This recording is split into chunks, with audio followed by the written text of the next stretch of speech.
அன்பு தமிழ் சொந்தங்கள் எல்லோருக்கும் என்னுடைய காலை வணக்கத்தை தெரிவித்துக் கொள்கின்றேன்.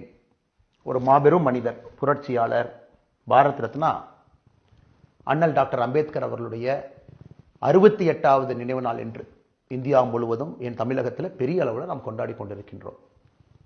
இந்த மாமனிதர் மறைந்தது 1956. ஒரு அற்புதமான அரசியலமைப்பு சட்டத்தை நம்ம கொடுத்துட்டு மறைஞ்சிருக்கிறாங்க.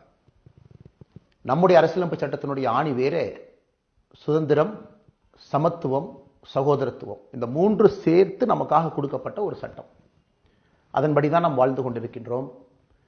அந்த அரசியலமைப்பு சட்டம் இருக்கிற ஒரே காரணத்தினால தான் ஒரு கிராமத்தில் பிறந்து ஒரு விவசாய குடும்பத்தில் இருக்கக்கூடிய அந்த அண்ணாமலை என்கின்ற மனிதனும் கூட இன்னைக்கு ஐயாவுக்கு இந்த மாலையை அர்ப்பணித்து விட்டு பக்கத்தில் நின்று பேசிட்டு இருக்கிறேன். ஐயா, நான் அரசியலுக்கு வந்து இன்று ஒரு 4 ஆண்டுகள் ஆகுது. பல விஷயங்களை பார்த்துருக்கேன், கேள்விப்பட்டிருக்கேன். மக்கள் பேசுறதை உற்று கவனிக்கிறோம். தொடர்ந்து நான் எனக்கு கேட்கக்கூடிய கேள்வி,